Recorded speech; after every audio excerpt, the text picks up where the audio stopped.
Hello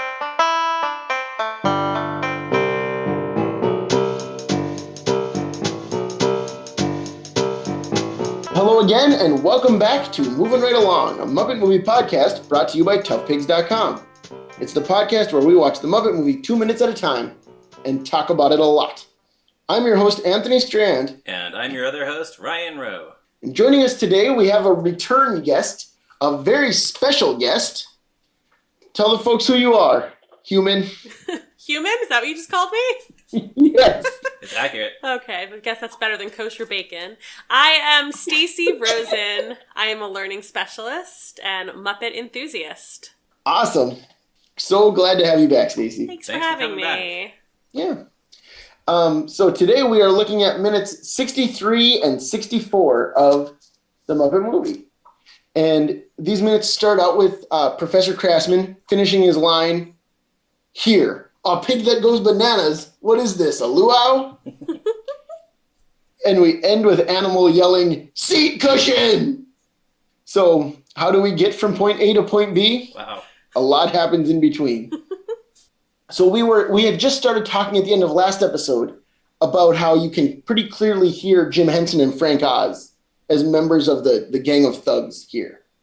And I noticed specifically you can hear Jim Henson doing a Rolfish voice saying, "Hey, there she is."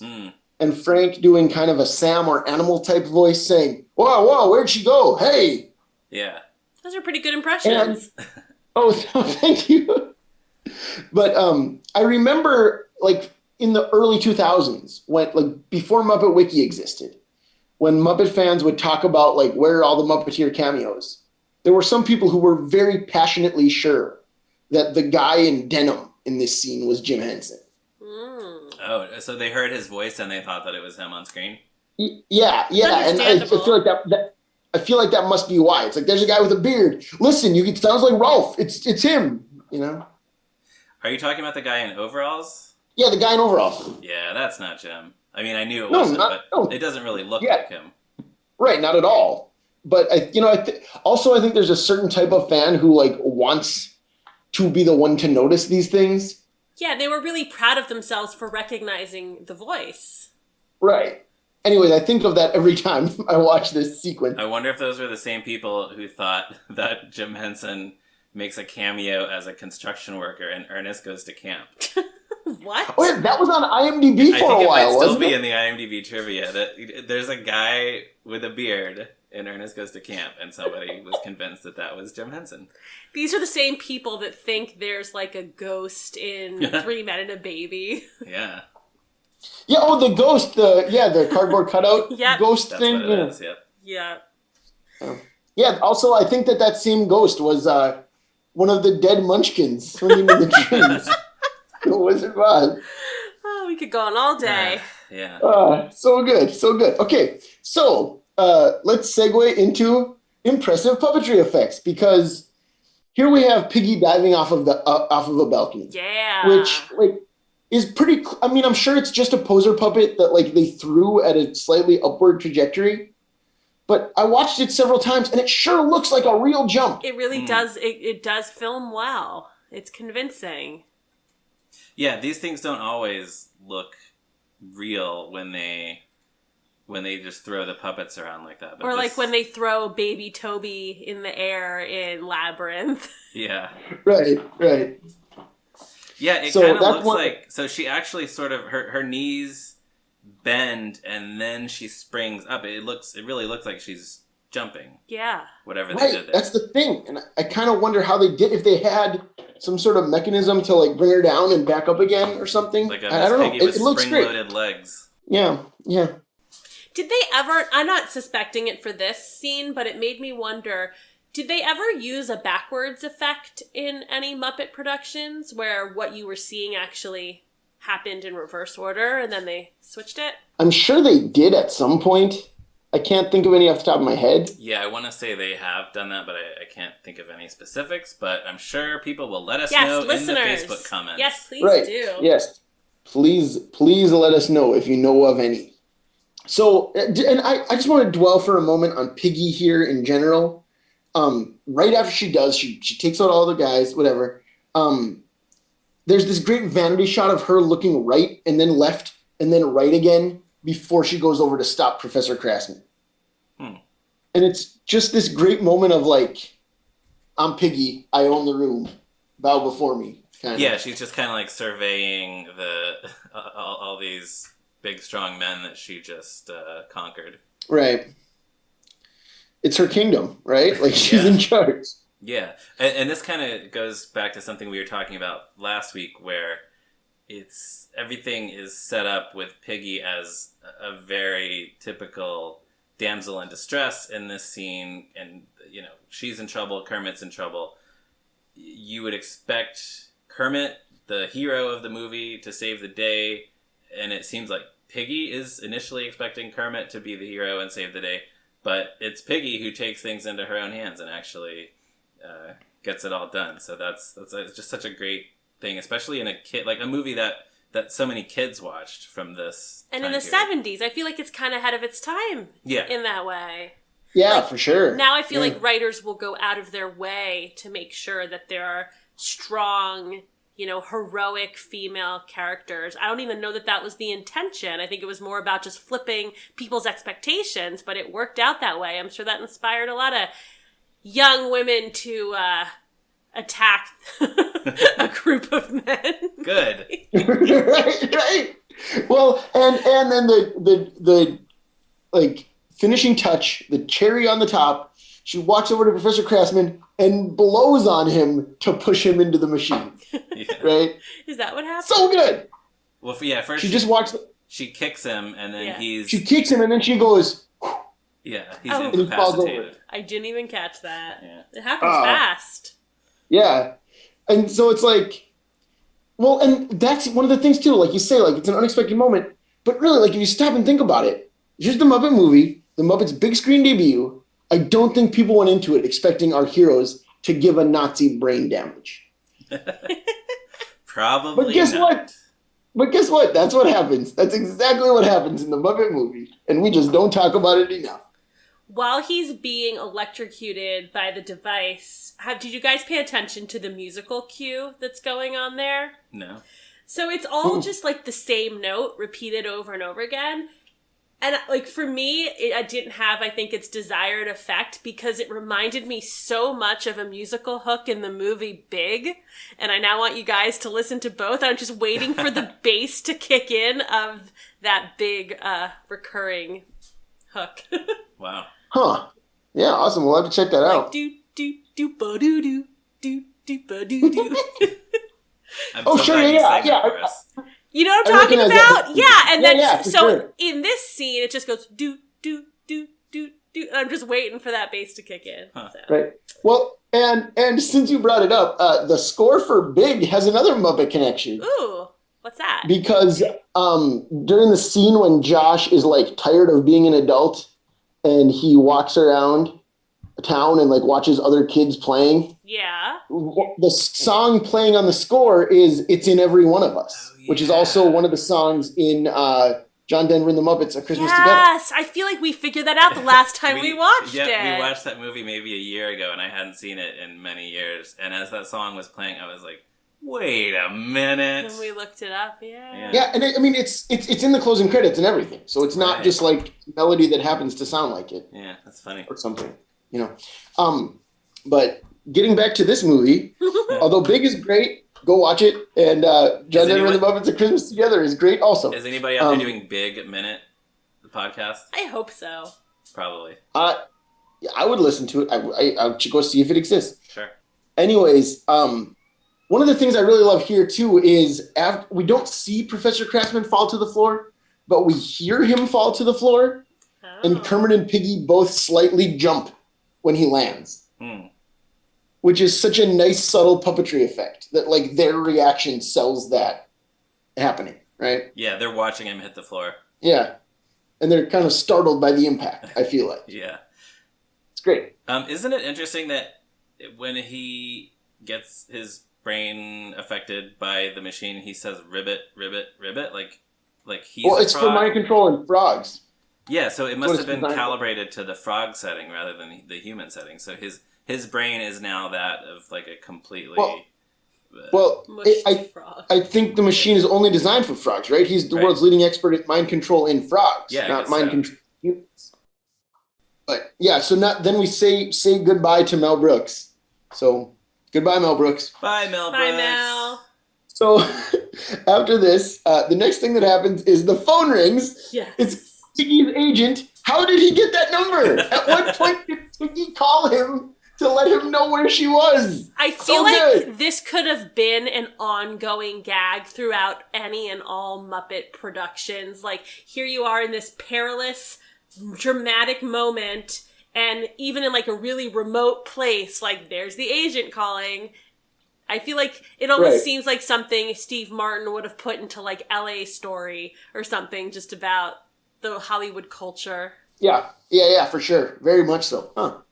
Yeah, and that's very, very Piggy. In the June 1978 draft of the script, so her agent's name here is Marty, but in the earlier draft of the script, she actually calls her agent Bernie, which would suggest that her agent is Bernie, played by Dom DeLuise from the earlier scenes of this movie. Oh, yeah. Right. Well, like, as we discussed, I think, during those Dom DeLuise scenes, Muppet agents were usually named, like Piggy's agent in other things was called Bernie, because Jim Henson's agent was Bernie Brillstein. Right.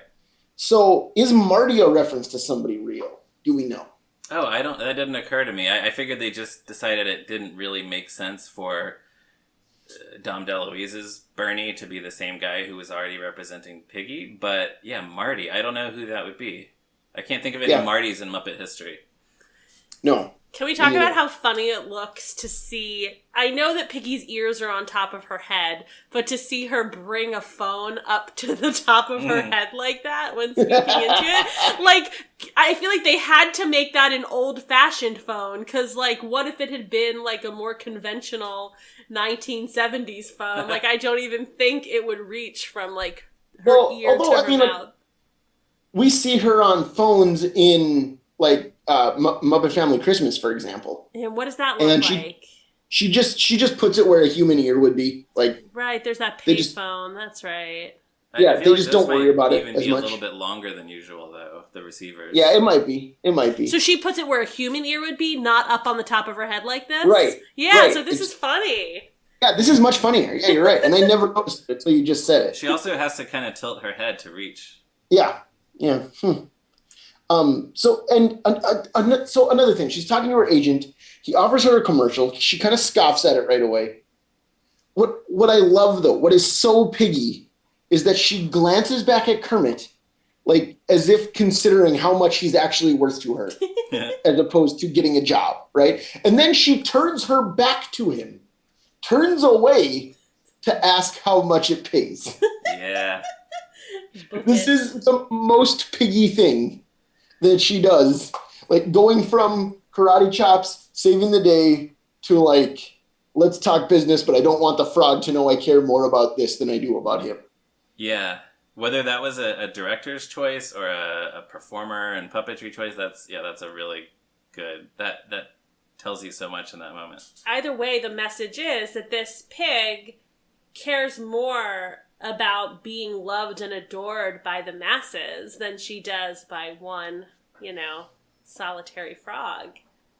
We could really for psychoanalyze her here if we wanted to.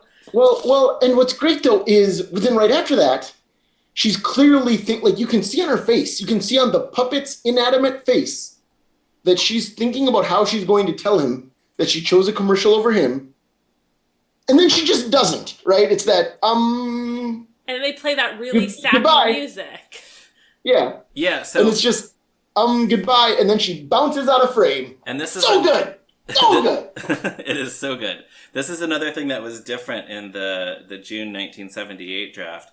She turns around after the phone call and says, well, that is for just yes, bye, and then runs away. But I think it's so much more effective to just go, goodbye, and that's it. Oh, I think we get all of it on Piggy's face. Yeah. That's probably why they decided they didn't need to do it. It's all in her body language. It's all in her expression. So what do you guys think that commercial was for? Well, Frank Oz has the whole thing about... Bacon. Yeah, about when she was young, she had to do things she wasn't proud of, including a bacon commercial, so maybe? Interesting. Yeah. I hope it's kosher bacon. At least. Kosher bacon, exactly. So, anyways, she leaves. Kermit now is at his lowest point, and then something amazing happens. The film breaks, and we cut back to the theater. Well, I don't know what happens next because I guess my copy of this file just melted on my computer screen. It's the darndest thing. I'm so proud of you for doing that bit. I'm so proud of you for forging ahead. Well, you already started talking about the screening room, so you ruined it. You know what, Ryan? Your decision to do that bit was what ruined that bit. Thank you. Don't blame me. Thank you. You're welcome.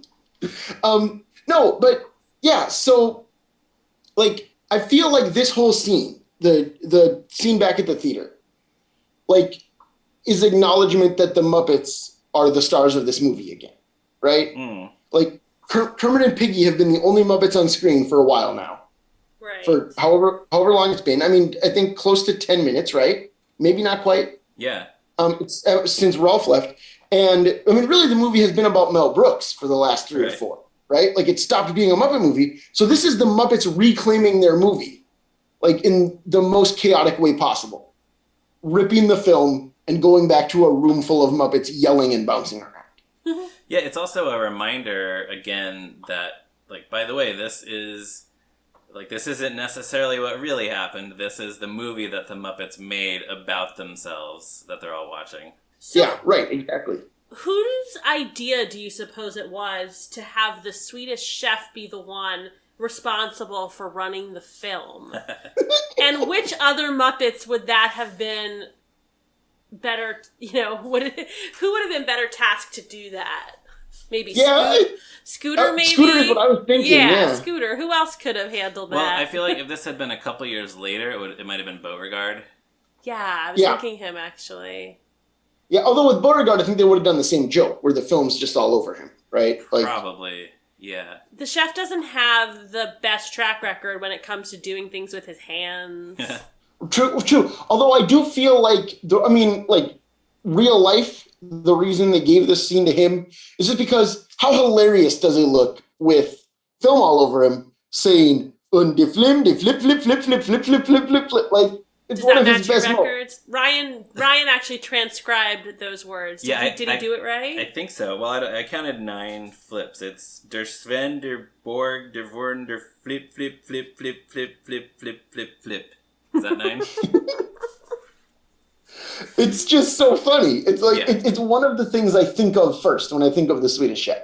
Well, also the Swedish Chef had to go somewhere in this movie, so. Right. This was his moment. Yeah, and it's interesting. It seems to me like if you had asked me maybe before we started this watch through when we first see that the Swedish Chef is the projector, I might have thought that we learned that at the beginning when they're all in the screening room the first time. But no, this is it. This is the first time we see him. Right. It seems Kermit says roll film, right? And then we see the projector, but we don't see the chef. We don't see the chef. That's very strange. You're right. It feels like he should yell out roll film, in mock Swedish or something, right? Right. But I'm sure this is for practical reasons, but did you guys ever talk about how Statler and Waldorf are not sitting right next to each other? There's at least one seat between them. Do you see that in your image? Oh, I don't know. I don't think we did talk about that. There are other characters who are sitting next to each other. Yeah, I don't know. I don't know if it was just easier, maybe because is Waldorf live hands? Two-handed? No, they're both rods. Neither of them are. Yeah. Huh. Yeah, I noticed it when they pulled back in that scene that they had at least a seat between them. Huh. Anyways. Interesting. Yeah. Anyways, so then basically the last thing to happen here in this minute is Animal has one of his best lines ever, which is irritated. Did you always know that was what he was saying? I don't know about always. Probably noticed it in high school. I watched this movie a lot in high school. Yeah, So- I couldn't make it out. I still wasn't sure starting this podcast tonight what he says in all of his lines. Yeah, for Sure. many years of my life, I didn't understand it. I thought at some point it sounded like aerodacted, but that's not a word. It sounds So- like Yeah. an impressive word, though. Yeah. Yeah, I believe what he yells is exterminate, exterminate. That's gotta be it. Yep. No, but what I love though is that Kermit's response is, "Don't worry, animal, your big scene is coming up." Foreshadowing.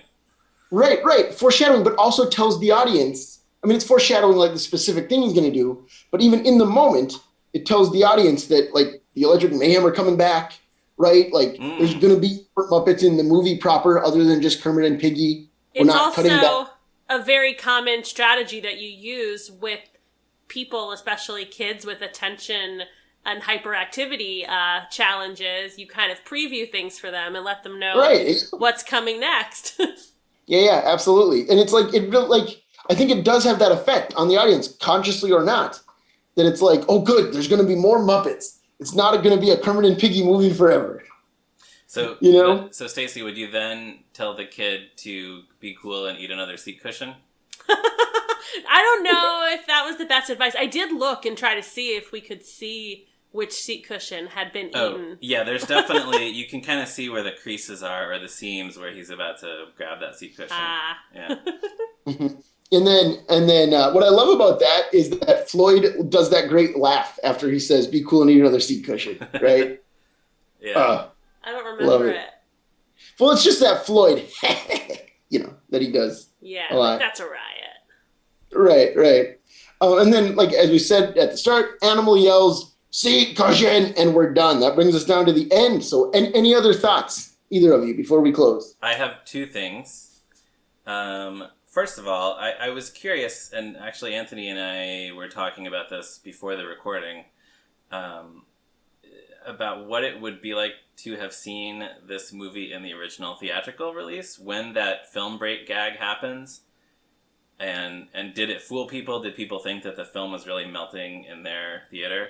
So I did a sort of informal survey on Facebook, and for the most part, it seemed like people who remembered seeing it in the theater were fooled, but only briefly. Like, they thought for a second, oh no, the film's breaking, and then, 'cause it doesn't last that long, so then they very quickly realized this is just a joke. There were also several people who said they saw the movie in the theater, but they don't remember what their reaction to that gag was, so thanks for that, guys. But yeah, just our friend Martha, who I don't know if she listens to this podcast, but if she does, hi Martha. Hi, Martha. Hi, Martha. She said she distinctly remembers going to the movie with her family, and there was a collective gasp in the audience, which quickly devolved into laughter. So that was kind of a Sounds about right. representative comment. Yeah. And Great. then and our friend Kathy, I don't know if she listens to this podcast, but if she does, hi Kathy. Hi, Kathy. Hi, Kathy. She said she was upset that the Swedish Chef ruined the movie because that meant she wouldn't ever get to find out how it ends. So even once it was revealed, Yeah. she still... She's like, oh man, the chef ruined the rest of the movie. Oh, that's adorable. Yeah, Great. that's pretty good. And then the other thing I have, I'll try to make this brief, from the very famous June 12th, 1978 draft of the script. There was a little bit more to this scene. Piggy complained that the scene of her getting a call from her agent was not accurate to what really happened. She says that she actually had to leave because her mother was sick. And Kermit reminds her that at the time that happened, Piggy told him it was her aunt who was sick. Yeah. But that sort of brings up all kinds of questions, because didn't Piggy act in the scene in the movie that she's watching? So she must have signed off on that script at some point.